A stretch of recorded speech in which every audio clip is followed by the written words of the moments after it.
Hello beautiful soul! Welcome back to my channel. This is Mecha Ame from Japan, Kabayan Scorpio. This reading is for you. Tingnan natin na iyong March 2026. Maraming salamat muna sa mga subscriber, new subscriber, cross-watcher, at sa mga bagong pasok dyan. Welcome na welcome kayo sa bahay ni Ate Aimee. Salamat din sa nakataba ng puso ninyong mga comments.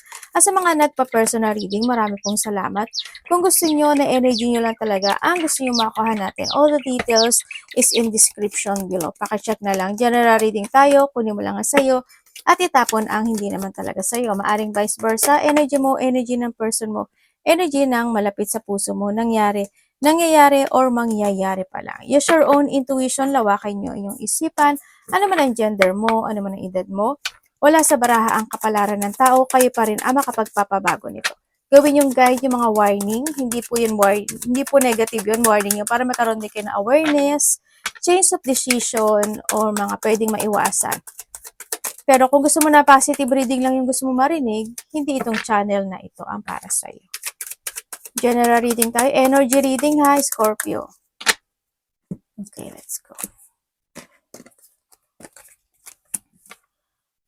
Scorpio, hidden secret can harm you. May mga sitwasyon, siguro may mga sitwasyon na hindi mo maharap o may mga sitwasyon na katotohanan na makakasakit sa iyo, mga sikreto na pwedeng mabunyag, na pwede mong malaman, na pwedeng makasakit sa iyo, pwedeng ganon. O yung mga katotohanan na pwedeng makasakit sa iyo, pwedeng nado sa point na yon. And also sa iba sa inyo is nandun yung mga spiritual development or nagkakaroon kayo ng mga enlightenment or mas magiging more on aware na kayo at may mga bagay na kayo na iintindihin, maiintindihan o kung ano man yan, kung paanong pagmamanage niyo dyan sa sitwasyon na yan. Siyempre, handun yung hindi mawala yung mga temporary problem situation kung sa aspekto ng buhay mo yan. Iba sa inyo, maybe you are involved when it comes to a law or nandun yung point na may mga bagay o sitwasyon ka na gusto mong itama, gusto mong i-correct, gusto mong desisyonan, or maybe nandun yung point when it comes to a skull din kasi is a situation na naghahanap ka ng clarity in some aspect of your life. Pwedeng nandun sa point na yun, ano? And syempre, pay attention to your finances. Sabi dito, something important such as new job or a raise. Congrats, pwedeng kung sa pera yan. Kaya sinasabi rin dito na pay attention to your money or finances is maaring natin yung point na kasi kailangan din ng enlightenment at awareness, di ba? Para magkaroon ng pagre-raise o paglago ng kaperahan, no? Ganun din sa mga negosyo nyo or sa trabaho nyo yan or sa sarili nyo, ganun din. Ganun din kung ititingnan ko dito sa health, ganun din. When it comes to a health is, kailangan mo mag-pay attention din, no? Kasi you value yourself, you value ikaw, yung sarili mo, di ba? Yan, pay attention ka rin sa ano mo, no? Eh, sa iba sa inyo, yan, may mga new job, may mga new idea, ako na nakikita sa'yo, na maaring iyon yung makakatulong sa'yo para dumating yung blessing na yun. Yan, there's a plenty of material things. Ibig sabihin din, when it comes sa health, is mas kumain din kayo ng may mga vitamins, pineapple, banana, mga kung ano man yan, kiwi, kung ano man mga prutas na gusto nyo, o kaya kailangan nyo talaga ng mga vitamins, no? Yan, kung pwedeng magpa-araw kayo, mas good, vitamin D. Yan, value yourself din. Huwag maging pasaway. And syempre, love. No? May tao na magbibigay ng pagmamahal sa iyo or makakaramdam ka ng pagmamahal sa kanya or ikaw ang magbibigay nito sa kanya. Vice versa.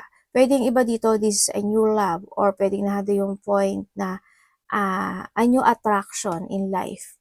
Sa iba sa inyo is pagdating dito, siguro sa iba is may tao na magiging mabulaklak ang salita.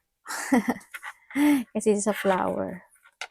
And syempre, unsettled times need to plan ahead. Okay, may mga sitwasyon na kailangan planuhin.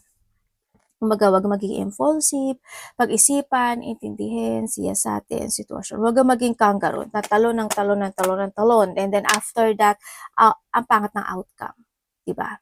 Pag-isipan mo maigi. Kailangan talaga na planuhin maigi. O may mga sitwasyon na paplanuhin ka by this March, pwedeng na doon sa point na yun, pwedeng na doon yung pagpaplano na pagre-raise ng money mo, magpaplano ka na magbabago ka ng trabaho, o kaya thinking about something, mga importanteng bagay o sitwasyon sa buhay mo, mga ganyan. Mga nakakausap mo man yan, or sa pera mo man yan, or sa mga idea na you want to pursue. Ganyan. Kung saan aspeto na yan, need to plan. Successfully overcoming a problem.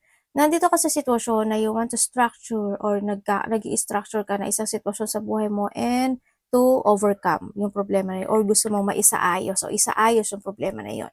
No, sa nakita ko sa dito. Kaya ang sinasabi to, if na may ganong sitwasyon is kailangan mo talagang planuhin siya. Or nado yung point na may mga bagay na magkakaroon ng konting solution or paggaang ng sitwasyon. Pero dito kasi successfully, pero nandito kasi siya eh. Kung wala ito. Kung wala ito, yes, very successful. Tapos saka kung wala itong pay attention to your finances, okay sana. Pero iba dito is siguro nandito yung point na huwag ka maging kangaroo talaga. No? Kasi baka hindi maging maganda yung outcome. Pero pag-isipan mo, pero hindi naman sinasabi na wag mo i-pursue. Kasi you need to structure yourself or yung bagay, yung sitwasyon na yun. Syempre, sa when it comes sa sarili mo, sa health mo, ganun din. Wag mo kakalimutan na i-value yung sarili mo. Diba? Na kailangan mo rin kasi i-nurturing yung sarili mo. Kumbaga sa mga iniinom, kinakain, ganyan. Kung nandun din yung point na kung kailangan mo mag-exercise, why not? And syempre, money will be coming to you. Congratulations! Kasi andito si Race ng money, tsaka sa mga new job. Sa iba sa inyo siguro ideas to plan. Ako nakikita dito, no? And magsasucess naman daw siya sa sitwasyon. Kung mga new job, yes, ibig sabihin, there's a possibility at hindi lang siya possibility kasi ibig sabihin is matatanggap kayo if ever na may mga job opportunity ako na nakakita sa inyo. Sa iba sa inyo is magkakaroon ng mga level up, no? Pwedeng sa trabaho, pwedeng level up ng sahod, o kaya ili-level up mo yung kung may business ka, ganyan, magkakaroon ka ng level up na connected ang pera, ganyan. Or sa sarili din, no? Advice from a friend. Maaaring makaka-receive ka ng advice magagaling sa friend mo. Pwedeng, friend also is pwede yung kapatid, anak, magulang, karelasyon, kapamilya. Pwedeng nado sa point na yun. Or ikaw ang magbibigay ng advice sa kakilala mo. Or siya ang magbibigay sa iyo. Ganyan. Uy, you have a luck. Congrats, oh. Meron ka daw jackpot at may mga fortune and reward coming into your life. Kung sa aspeto ng buhay mo, try nyo tumaya o kaya nando yung point. Hindi ko, kasi iba-iba kayo na pwedeng blessing na ibigay, no? Pwedeng blessing when it comes sa opportunity. Kasi andito rin si money, si coin, tsaka si bag, di ba? Pwedeng nando sa point. O kaya may business kayo, ibig sabihin magkakaroon siya ng dati matumal, ngayon magiging okay. O kaya dati may problema, mariresolbahan. Yung mga ganun sitwasyon kasi also we have the bridge. O kaya sa iba sa inyo, there's a chance and hope talaga na may mga mananalo. In what way, hindi ko alam. Iba-iba kayo. But there's a fortune and a jackpot and a reward. Pwede makaka-receive ka ng reward, makaka-receive ka ng gift, makaka-receive ka ng pagmamahal, makareceive ka ng pagpapahalaga sa ibang tao, pwedeng nando sa point. Iba-ibang klase ibibigay sa inyo. Hindi kayo pare-pareho. At may tao na ayaw niya makinig or matigas sa ulo or nakukulitan, pwedeng nando sa point na yun. Yan. May mga malice attitudes or may mga arrogance situation, ikaw or someone, may mga makasarili, ganyan. Kung sino man ito sa buhay mo, no? Ganyan. Ikaw ito or someone. Pwedeng pamangkin mo, pwedeng karelasyon, pwedeng kung sino man yan. And syempre, handi yung satisfaction, comfortable, and lazy day. Magkakaroon ka ng mga lazy day situation. Ibig sabihin, either this is a pagod. No, baka nandun ka sa point na napapagod ka na o napapagod ka. Siguro this is time na kailangan mo rin na magdamihan mo yung tulog mo. Or iba sa inyo na nandun kayo sa point na mas magiging masarap yung tulog nyo. Dahil sa puyat kayo nung nakaraan or kinakailangan nyo rin na magbawi rin ng tulog. Diba ito yung mga resting time. Yan, may mga satisfaction situation, pwedeng kasi maganda rin yung taas. Magkakaroon ka ng mga kasiyahan o makakaramdam ng kasiyahan. So iba sa inyo, when it comes dito sa dalawang card na to, nando yung point na may tao na they want to take a rest. Hindi ko alam kung sino, maybe someone or pwedeng ikaw na parang, please, wag mo muna akong kulitin, wag mo na ganito, wag mo na ganyan. I want a rest. Gusto ko muna magpahinga, gusto ko muna ganito, ganyan, gano'n. Pwede natin sa or maybe this is you na you need to take a rest, no? Ay, oo nga, meron nga. May mga agreement, consideration, at may mga reconciliation sa iba. Pwede rin when it comes sa alak, halimbawa may tao na di kayo nagkasundo, nag-away kayo, hindi naging good yung connection, pwedeng this is magkakaroon kayo ng reconciliation and that is your luck. Pwede lahat doon sa point kayo, no? Hindi mo siya samani. Sa iba sa inyo naman is, yan, magkakaroon ka ng, parang papagitan ka sa dalawang sitwasyon sa buhay mo. Ganyan. Pwede mapapagitnaan ka or magkakaroon ng mga struggle, situation, yun ang nakikita ko. Pero, mas habaan mo pa yung sitwasyon mo. Ibig sabihin, dapat wala kang kakampihan, no? Ganyan. Dapat maging gitna ka lang talaga. Yan. Maaari magkakaroon talaga ng mga agreement ng sitwasyon. Tingnan natin energy mo, Scorpio.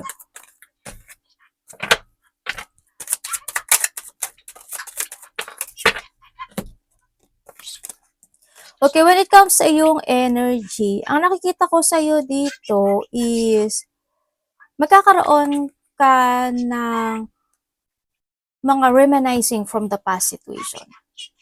Yan. Marirevisit mo yan. Pwedeng dati mo kakilala, kaibigan, karelasyon, yung mga connections mo, o kaya dati mong trabaho, ganyan. Basta marirevisit mo daw yung sitwasyon. At yung iba sa inyo is may mga mamimiss ka raw na sitwasyon. May mga mamimiss ka sa buhay mo. Ganun ang iba ha. Sa iba is yung energy mo is magkakaroon ka ng pag-i-evaluate sa isang sitwasyon mo sa buhay mo. Sa sitwasyon sa buhay mo. Mag-i-evaluate ka. Siguro, halimbawa, mayroon kang dalawang sitwasyon. O kaya may mga bagay ka na iisipin na i-evaluate mo yun. Pwedeng na doon sa point. Sa iba sa inyo, actually dito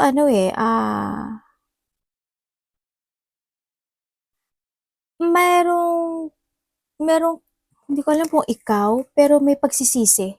Hindi ko alam kung it is sa pagsisisi or pag-isolate. Or nandun yung point na gusto mong ibalik yung sitwasyon sa buhay mo. May gusto kang ibalik. Parang nandun sa point na yun. Or meron kang gustong ibalik yung trust, pwedeng ganun. Or may gusto kang kausapin, or gusto mong something confession. Yun ang nakikita ko sa'yo dito. Pag-uusap, pwedeng nandun sa pag-uusap lang din. Yun ang nakikita ko na energy mo. Sa iba dito, hando yung point na marami kayong gagawin eh. Siguro may mga multitask, may mga multiple priorities ka na gawin. Baka maging busy rin yung iba, no? Ganyan. May mga uumpisahan na kayo. So, tingnan natin ang parating kay Scorpio.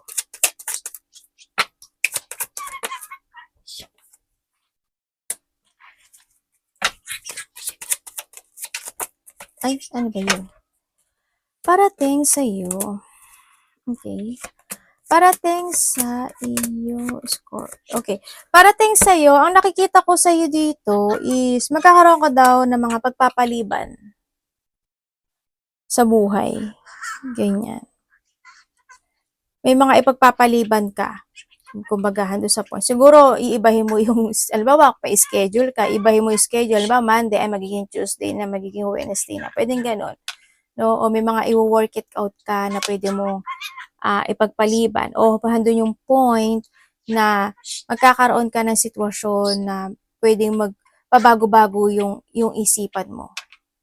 Yun nakita ko sa'yo dito.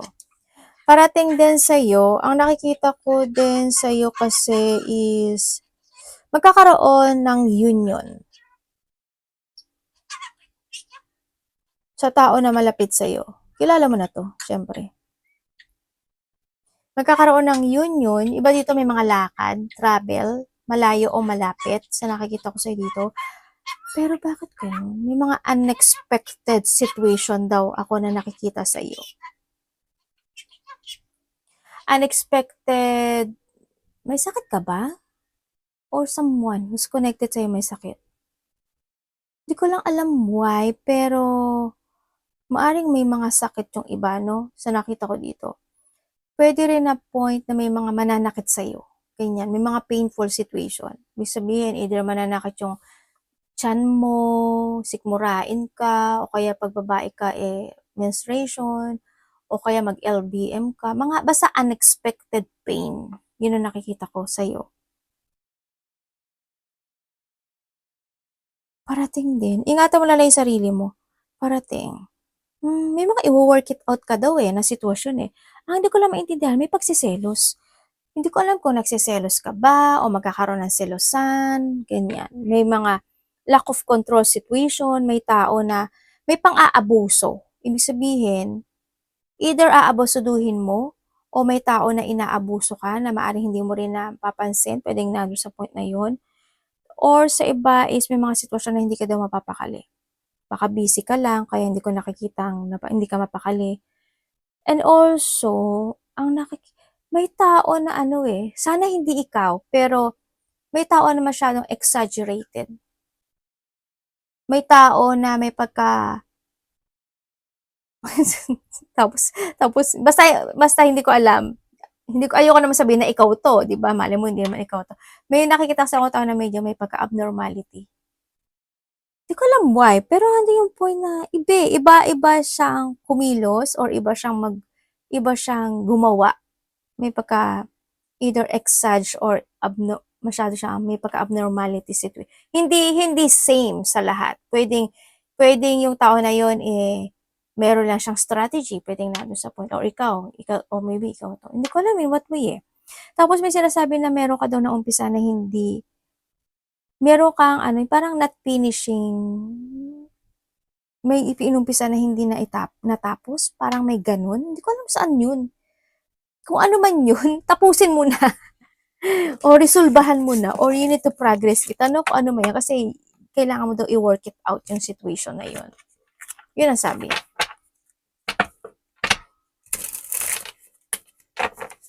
May tao rin na hindi ko alam kung sino. Sana hindi ikaw. Pero may nakita kasi akong tao na mapagmataas. Tingnan natin. Dapat mong iwasan.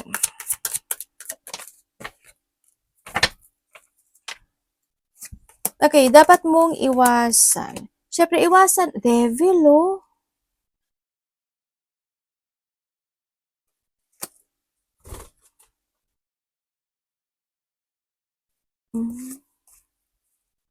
Alam mo, may tao dito na may tao na iba yung, may tao dito na iba yung interest niya sa'yo. Iba. Hindi good. Hindi good yung energy. Nakita ko. Aware ka na lang dapat So, iba sa inyo is you are trapped, you are stuck, or you're feeling trapped in a situation. Ganun. Nai-stuck ka ata sa iba. Dapat mo iwasan, syempre yung malak of communicate ka o kaya yung mga conflict, ma-for motivation ka, ma-misalignment ka, iwasan mo yun. Iwasan mo lang yung mag-go to the flow. Iwasan mo lang din yung mga tao or mga tao na hindi pwedeng asahan, hindi pwedeng pagkatiwalaan. Iwasan mo yung kuhanin yung responsibilidad ng iba. Well, hindi ko naman sinasabi na maging madamot ka. Siguro it's more on balancing, ang nakikita ko dito, no? Iwasan mo yung is not to accept the situation. Yan. Tsaka don't lose hope, ang sinasabi rin dito. Iwasan mo, syempre, yung mga tao na matataas ang pride, o kaya is being mataas ang pride. Siguro, mas pinaka-good is gamitin in a nice way, in a good way, yung pride na yon, yung pride chicken na yon. Yan, iwasan mo yung mga conflict yung mga pagtatalo, o kaya mataas ang ego, or being mataas ang ego, ganyan, iwasan mo rin. Or yung mga tao na, yung mga sitwasyon na bahala na, situation, iwasan mo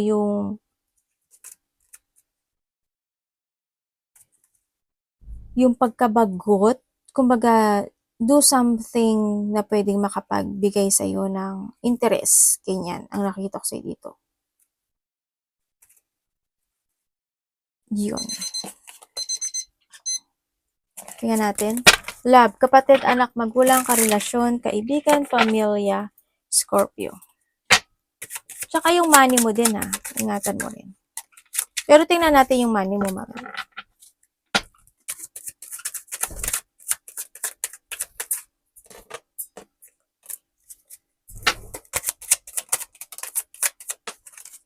Okay, when it comes sa love, kung kayo is single,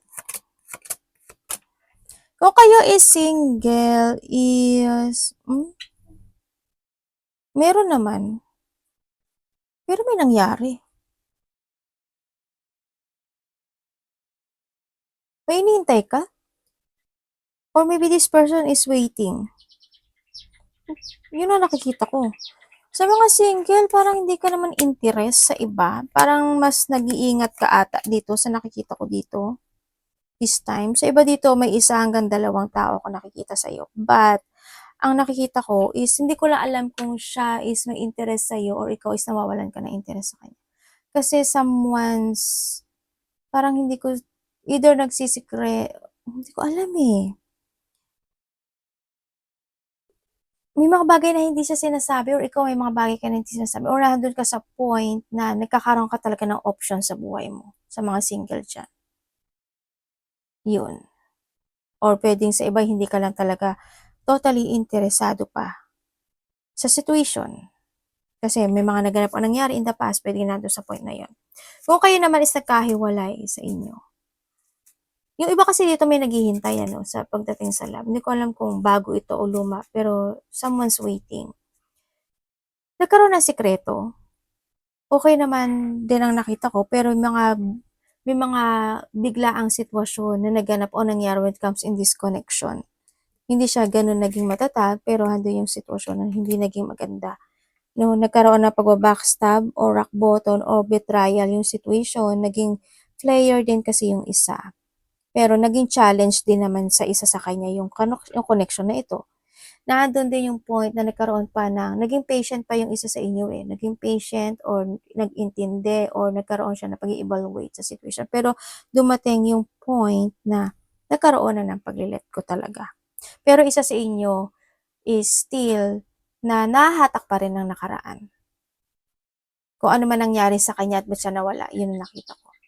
Namatay man siya o talagang yung connection na yun is hindi naging maganda talaga. Kasi nandun yung pagsisinungaling, betrayal, and rock bottom situation, Kung kayo naman is in connection nitong tao na to, okay naman eh, no? Okay naman yung sitwasyon nyo. Yun nga lang siguro, there's a feeling emotion situation. Maybe nandun yung point na nagiging mahaba lang talaga yung presensya ng isa or isa sa inyo is naghihintay lang talaga. Okay naman yung mga sitwasyon na pag kung nag-uusap kayo, wala kayong third party, ang hindi ko lang maintindihan, but there's no love.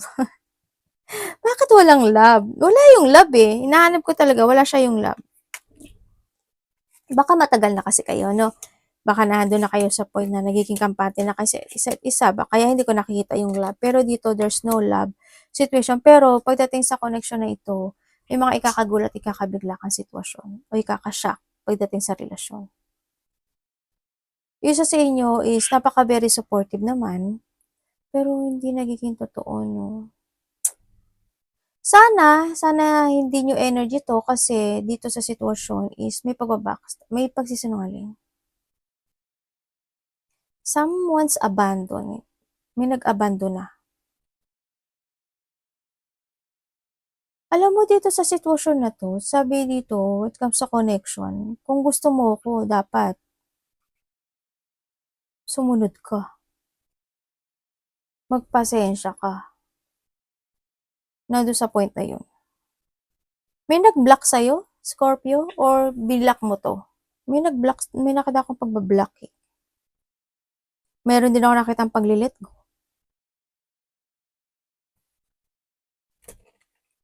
Yun ang sa relasyon. Sa may mga sa third party, oo, meron. Meron talaga. Pwede, kung hindi mo alam na may third party, malalaman mo. na niloloko ka lang. Sana hindi yung energy. O maybe alam mo na rin naman. Money ni Scorpio po, universe.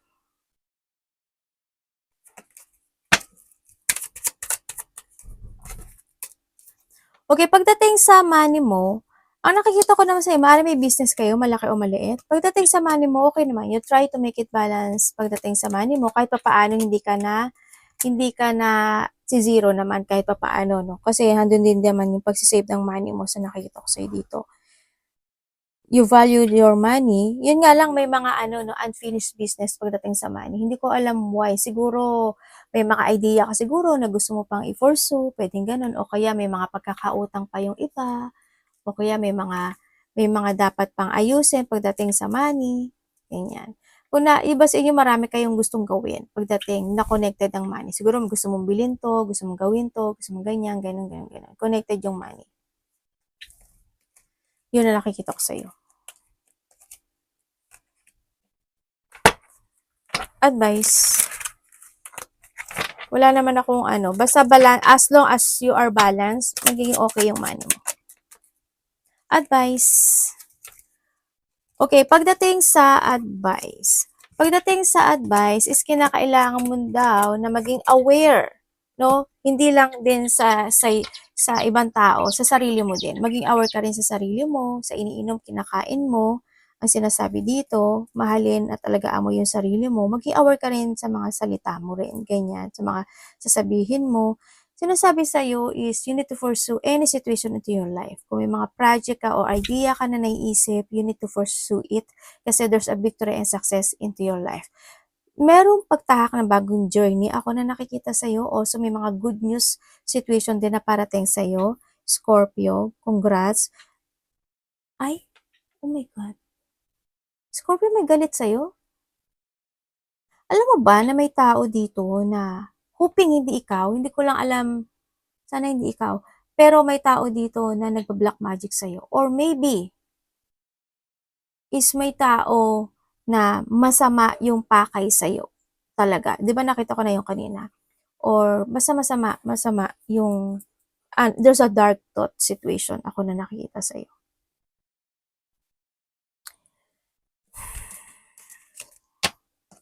Pwedeng sa karelasyon, pwedeng sa connection, ingat ka na lang Kasi andun din, di ba sabi ko sa'yo, nandun yung awareness mo na sinasabi doon. Siyempre, when it comes to advices, you need to learn from the past. Ang sinasabi. May mga bagay na kailangan mo na ma-awaken, may mga bagay na kailangan mo mag-transform, may mga bagay na kailangan mo mag-let go, or may mga sitwasyon na kailangan mo talaga ng pag-self-evaluation. Yun ang sinasabi dito. Tapusin ang mga dapat tapusin, ikat yung mga gusto dapat ikat, o kaya naman is you need to speak out din sometimes, no? In a good way, in a nice way, ang sinasabi dito. Arigato namaste, God bless.